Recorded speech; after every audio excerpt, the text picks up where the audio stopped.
Так, аны бар бүгін 14 вагон, оның іште 10-ы Диповской, 4-і капитальный деп жатыр ғой. Соны енді бірден етіп шығару керек бүгін. Дұрыстап, жігіттерге тапсырмасын бересің. Бәрін, как положено, шаблондармен өткізіп, кешкі сағат 5-ке шейін біздер арғы сияқты шығаруымыз керек. Түсінікті ғой. Бұл Ақжайық 7 теміржол вагондарын жөндеу депосы қосалқы бөлшектер жөндеу цехының аға шебері Бақытжан Шалабаевтың күнделікті жұмыс барысы. Қазіргі таңда бұл бөлімде әр ауысымда токар, слесарь, дәнекерлеуші секілді барлығы 27 маман қызмет етеді. Олар мұнда тонналаған темір шашылған шойынның арасында жұмыстың ыстығы мен суығына бірдей төзіп, әр ауысымда 12 сағаттан қызмет етеді. Дей тұрғанмен, бұрынғы кезеңдермен салыстырғанда қазір жұмыс барысы біраз жеңілдеді, өндіріс оңтайландырылды, жүйе жетілдірілді дейді Бақытжан Сайынұлы. Қазіргі уақытта біздер автотіркегіш бөліміне келіп отыр. Мұнда вагонның бір-біріне тіркемесі сол бойынша жұмыс жасайды. Қазіргі таңда бізде бір бригадир, бір сварщик, 2 слесарь, бір дебеттоскопия жасайды смен ауқым бойынша. Сменный бригадирі Ануар дейтін жігіт осы цехта қазір қарап отырған. Тіркегіш деп аталады. Бұл вагондарды бірге сүйреп жүретін. Доңғалақтан кейінгі екіншісі осы. Бұл шашылады болмысты. Бәрі шашылып, дебеттоскопиядан өтеді. Содан кейін қосалқы бутчектердің бәрі напылап жасалады, сварка құйылады. Станоктардан бәрі неден өтеді? Тазалықтан. Сосын бәрі өтіп болғаннан кейін детальдардың бәрін қайтып жиналады. Мына жерде бәрін алып тастадық та, бәрін обработкаға жібердік. Бұрын енді ауырлық болды ғой, қазір мынандай модернизация жасап берді. Біреу еді, қазір екіншісін қойдық. Мына қазір қолмен айналдырады, анда қазір электронда бәрі. Тоқты қосамыз, өзі айналдырып береді, өзі айналдырады. Бұрын бәрі ручной болды ғой енді. Аға шебер Бақытжан Шалабаевтың бұлай тұжырым жасауға толықтай құқығы бар. Біріншіден ол 40 жылдан астам еңбек өтілі ішінде бұл кәсіпорынның жүйелі жұмысында, тоқырау кезеңінде, қазіргі қайта өрлеу сәтінде депо ұжымымен бірге көріп келеді. 1984 жылы токар болып еңбек жолын бастаған Бақытжан осы мекеменің әртүрлі цехтарында бригадир, цех шебері, цех бастығы лауазымдарында қызмет жасап келеді. Ал екінші себеп Бақытжан Сайынұлы Ақжайық 7 теміржол вагондарын жөндеу депосының тарихында өзіндік орны бар Шалабаевтар династиясының өкілі. Бұл жерде інім жасайды, Мұхтар дейтін, слесарь, колесный ролик цехта, Дастан дейтін балам сол кезде токар болып жасайды. Апамыз, жездеміз бәрі осында. Жеңгеміз болды, ол кісі осы цехтан пенсияға шықты өтті. Бірақ олардың артынан бір жамандық, бір неткен көрген жоқтым. Тек қана жақсылық, марапат қағаздарын алғанын көрдім. Шынтуайтында теміржол саласындағы Шалабаевтар династиясының еңбек шежіресіне алғаш атын жазғандар әулет иесі Сайын Шамратұлы мен оның зайыбы тілектес Ізбасар қызы. Олар осы деподағы еңбек жолын өткен ғасырдың 60-шы жылдары бірі арба цехының слесарі болса, бірі депоның техникалық қызметкер болып бастаған.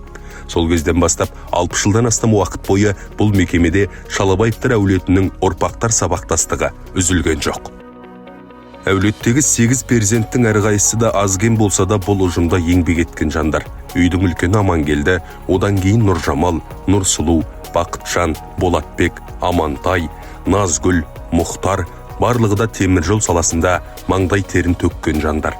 Бірі қазір бұл өмірде жоқ болса, енді бірі басқа салаға ауысқан. Ал әулет өкілдері ішінде теміржолмен тағдырын байланыстырып, және осы ұжымда табан аудармастан тынбай еңбек етіп келе жатқандар қатарында Нұрсұлу Сайын қыз да бар. Жұмысым өзіме ұнайды, ұжымдарда жақсы, бәрі бір ауыздай, бір үйдің адамдары сияқты ол жұмыс жасаймыз. Таңертеңнен кешке дейін осы мекемеде сағат таңертеңгі 9-дан кешкі 9-ға дейін осы мекемеде жұмыс жасаймыз. Жұмысым өзіме ұнайды. Осы мекемеде қазір өзімнен кейінгі інілерімнің балдары, жиендерім бәрі жұмыс жасайды. Мен өте қуаныштымын әке-шешеміздің жолын жалғап, осылай жұмыс жасап атқандарында. Олардың да келесі, олардың да балдары осындай жұмыс жасайды деген ойдамын. Нұрсұлу Сайынқызы жұмысқа 1985 жылы депоның вагон әрлеу цехының маманы ретінде қабылданған. Кейін дөңгелекті роликті цехтың дефектоскописті болып тағайындалған. Қазір осы цехтағы ең тәжірибелі мамандардың бірі. Нұрсұлу Сайынқызы бұл ұжымда өзінің қос бірдей тағдыр шешті таңдауын жасаған. Біріншісі мамандық таңдау болса, екіншісі жар таңдау. Оның жолдасы Марал Нұржанов бүгінгі таңда осы мекеменің оқыту орталығының жетекшісі лауазымын атқарып отыр. Менің әкем марқұм өмірден өткен, осы мекемеде істеді бір кездерде. Сондықтан осы мекемеге тартқылағанда бала кезімде келіп жаңағы бір практикада 78 жылы практикаға өтіп осында келдік. Бір класстан нөмірі 13 қазақ орта мектебі деген бұл. Содан 10 бала болып бірге келіп, осы мекемені көзімізден көріп, практика кезінде үйрендік. Содан класстас балдардың көбі жаңағы басқа салаға кетіп қалды. Сосын тағы бір класстас жігітім бар, осында жолдас жігітім бала кезімде өскен. Сол екеуміз әлі бірге жатырмыз. Сол жылдарға жүгінетін болсақ, атам әріптес, бірге бір цехта жұмыста болдық. Ол кезде мен жас жігітпін, жаңадан келген. Өзі бір спокой, мінезге бай кісі болып, солар кісілердің қасында бастап үйрендім біріншіде. Енді жолдасымен танысқанда, ар жағы мен жолдасымның әкесімен екеуміз бір цехта бірге істедік бір кезде. Жолдасым осында 85 жылы келді, сонда таныстық. Содан кейін отау құрдық, танысып. Ол кісі осында осы саладан кеткен жоқ, осы теміржол саласында. 1979 жылы депоға слесарь болып орналасқан Марал Жұмахметұлы әр жылдары бригадир, шебер, цех бастығы, директордың орынбасары лауазымдарын атқарған. Қазіргі таңда мекемедегі оқыту орталығына жетекшілік етіп, өз білімі мен тәжірибесі негізінде жас мамандарға теміржол саласының қыр-сырын үйретіп, олардың шеберлігін шыңдауда. Ал ең ұстаз ретінде шәкірттерінен тәртіп пен жауапкершілікті ең басты ұстаным ретінде қалыптастыруды талап етеді. Жарты ғасырға жуық еңбек өтілі ішінде өзі де бұл қағидаттан ауытқымағанын айтады. Мекеме болғасын, мекеменің өзінің тәртібі бар ғой. Сондықтан 15-20 ағайыным осында істеді. Үй тұрғанмен жаңағы әріптес болғасын, жұмыстың өзінің жаңағы сұрауы бар ғой, заңды сұрауы. Сондықтан тәртіпке бағынып, бірдей жұмыста әріптес ретінде сыйласып жұмыс жасаймыз, бір-бірімізді сыйлап. Ал енді қалған жаңағы ағайын тумашылық дегенде ол жұмыстан кейінгі нәрсе ғой. Сондықтан оны екінші жолға қоям. Бірінші жұмысымыз.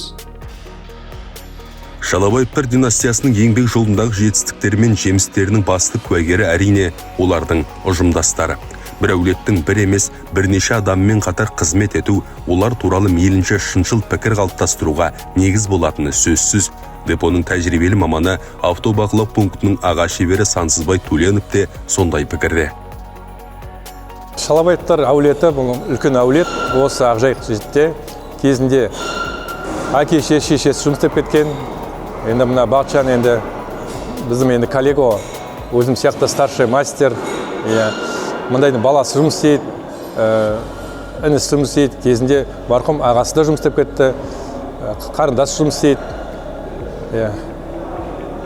Сондай үлкен жақсы әулет, олар жұмыста, мына Бақытжанның өзі енді мына жұмыста өте сондай мұқият. 8 перзенттің ең кенжесі Мұхтар Шалабаев та осы талап үдесінен шығып, ұжымға еңбек сіңген жұмысшы. 1994 жылы депоның қосалқы бөлшектер жөндеу цехына жұмысқа қабылданған ол 2 жыл әскер қатарында болып, отан алдындағы борышын өтеп келген соң, 1998 жылы кәсіпорынның арба жөндеу цехында жұмысын жалғастырған. Қазір дөңгелекті роликті цехтың тәжірибелі мамандарының бірі. Ал ең қызығы оның ұлы Айдында осы депода дәнекерлеуші болып жұмыс істеген. Қазір ол әскер қатарында отан алдындағы борышын өтеп жатыр. Әскерден келген соң жұмысын жалғастыруға бейілді дейді әкесі. Сондай-ақ Мұхтардың екінші ұлы да кәсіптік техникалық білім алып, әкесі мен ағасы жасайтын ұжымға қосылғысы келеді. Осы өзім әке-шешем жасағандықтан, осы жұмысқа өзім келдім. Артымнан балдарым келді, өте қуаныштымын. Мен әке-шешемнің орнын басып, осы жұмыста. Енді балдарым беріп жатыр. Сол енді. Бұйырса кіші балам бар, о да талпынып тұр. Әке, қасыңа барам, бұйырса деп. Кіші балам 15-те. Сол енді бұйырса тоғызын бітіріп электрик мамандығына түсіп осы неге теміржол саласына келем деп жатыр, электрик болып. Осылайша Шалабаевтар әулетінің үшінші ұрпағы Ақжайық 7 теміржол вагондарын жөндеу депосының тарихына өз есімдерін жазып отыр. Олардың қатарында Дастан Бақытжанұлы да бар. 2017 жылы еңбек жолын қатардағы токарь болып бастаған ол кейін білімін жетілдіріп, теміржол саласының жоғары білімді маман атанды. Қазіргі таңда вагон тегершіктерін жонитын сандық бағдарламалық басқару білдегінің операторы. Бір кездері қол күшімен білек қайратымен жасалатын жұмыстың басым бөлігі бүгінде сандық технологиялар арқылы атқарылады дейді ол. Мен жұмысымның барысы бірінші дөңгелекті салып, колесный пар дейді, дөңгелекті салып, осы жерден размерін аламыз. Осы немен рация дейді. Осымен размерін салып, осымен жонып бастаймыз дөңгелекті. Жонғанымыз 15 минут, 20 минуттың арасында жонып бітіреміз дөңгелекті. Оны бітіргеннен кейін өзіміздің максимальный шаблонымыз бар. Соны есептеп, на датчик размер салу, скорость, подача, соноктың нагрузкасын бақылап отырамыз. Бұрын бәрі ручной болды. Қазір чупу полный өзі жонылады. Тек размер алам, өзі жонады қалғанын. Бұл мен оңай жұмыс жасау. Жас маман болғанына қарамастан Дастан әріптестері арасында жауапкершілігі мол, білгір маман ретінде белгілі. Өз білімі мен біліктілігіне қоса әулет атын арқалаған жауапкершілігі де бары түсінікті. Әріптестері Дастанның бұл міндетті абыроймен атқарып жүргенін айтады. Мен осы депоға Ақжайық 7-ге 2016 жылы жұмысқа кіргенмін. Сол кезде осы Шалабаев Бақытжан ағамыздың үлкен кісінің соның қарамағында жұмыс істедім сол уақыттарда. Енді ұстаздан шәкірт озат дейді ғой. Сөйтіп осы кісінің қарамағында 8 жылдай жүріп, 9 жылдай. Содан кейін осы 13 жыл өзім осы цехтың старший мастері болып тағайындалдым. Қазіргі таңда бұл кісілердің Шалабаев Мұхтар дейтін кісі бар. Інісі сол кісі және де Сайын Дастан дейтін Шалабаев Бақытжанның баласы. Сол кісі өзім қарамағымда жақсы жұмыскерлер. Дастан жақсы қызметкер, өте кешікпейді, ответственный. Енді жалобы жоқ ондай. Жұмысына мұқият. Жалобы көрмедім жұмысынан. Өте жақсы қызметкерлер. Інісіне тоқталсақ, Шалабаев Мұхтарға ол да сондай кешікпейді. Жұмысына мұқият қарайтын.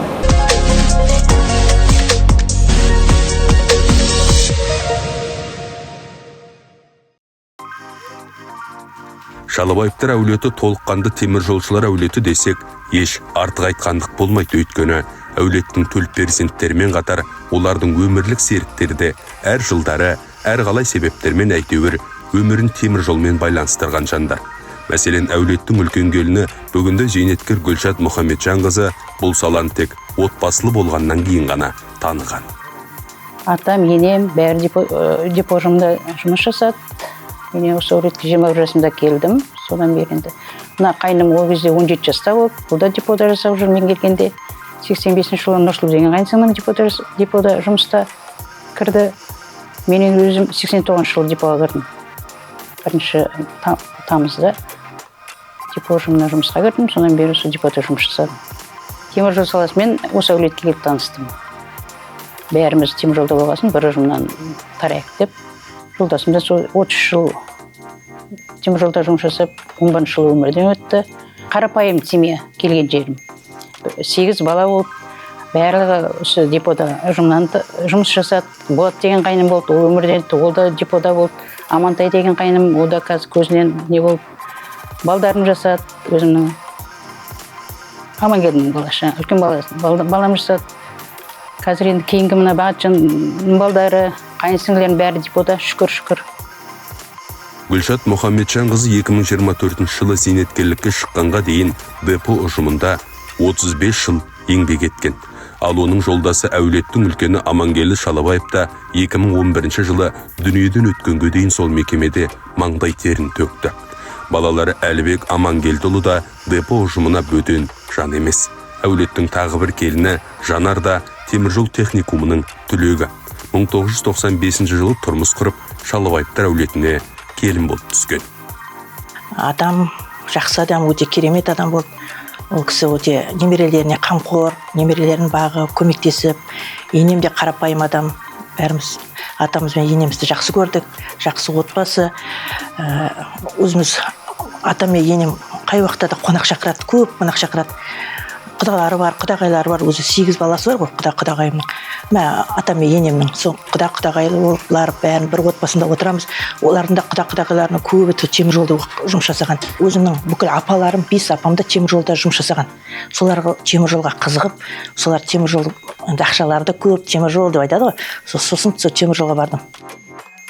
Жанар Ақжайық 7 депосына 2011 жылы слесарь жинақтаушы болып жұмысқа орналасқан. Жаңа ұжымға бірден сіңісіп, әріптестермен тез тіл табысып, бастысы жұмысының тінін тауып, нәтижелі еңбек ете білген. Алайда қазір басқа мекемеде қызмет жасағанымен сол темір жол саласынан алыстай қойған жоқ. Оның үстіне әулеттің өкілдері түгел жиналған кезде өзін қайтадан сол ұжымда жүргендей сезінемін дейді өзі. Ал әулет өкілдерінің барлығының бас қосуы сирек болатын жағдай. Ауызбіршіліктің кемдігінен емес, жұмыс бабымен. Әрқайсысы әр ауысымда істейтіндіктен жұмыс кестесі сәйкес келе бермейді. Ал орайы келіп жинала қалған кезде ол бас қосу кішігірім мерекеге айналады. Бұл үдеріске бұрынғы темір жолшы, бүгінде денсаулығына байланысты зейнеткерлікке шыққан Амантай Шалабаев та қуанады. Естеліктер айтылады, жұмыс барысы сөз болады. Мекемеде орын алып жатқан оң өзгерістер талқыланады. Өйткені Шалабаевтардың арқаны кеңге салып, бір-бірімен ағайын болып еркін отыру тек жұмыстан тыс кезде ғана мүмкін. Жұмыс кезінде ағайынгершілікке еш жол берілмейді дейді әулеттің бүгінгі иесі Бақытжан Шалабаев. Мысалы, біреулер айтады ғой, династия болған жер болғасын, бір-біріне көмектесіп, бір-бірін тартқылап жүреді ғой деп. Бізде енді темір жолда темірдей тәртіп болғасын, біздің Ақжайықтың өзінің заңы бар. Темір жол туысқандықты көтермейді, темір жолға темірдей тәртіп керек. Осылайша бір әулеттің 3-бірдей ұрпағының бір ұжымға маңдай терін сіңіріп, саланың дамуына өз үлесін қосуы қай-қай жағынан қараса да көзбен көңіл қуанарлық көрініс. Ол әсіресе ел экономикасының күре тамыры саналатын темір жол секілді аса маңызды сала болса. Шалабаевтар әулетінің өмір жолы темір жол саласына адалдықтың, еңбекке беріктіктің және ұрпақтар сабақтастығының жарқын үлгісі. Бұл әулет үшін темір жол жай ғана жұмыс орны емес, өмірлік ұстаным мен жауапкершіліктің мектебі. Әр буын өз кезеңінің талабына сай еңбектеніп, тәжірибе мен тәртіпті кейінгіге аманат етіп келеді. Осындай әулеттердің арқасында Ақжайық 7 депосы секілді өндіріс ошақтары тек тұрақты жұмыс істеп қана қоймай, дамудың жаңа кезеңіне қадам басуда. Ал ел экономикасының күре тамыры саналатын темір жолдың сенімді жұмысы дәл осындай маңдай терін аямайтын еңбек адамдарының қолында.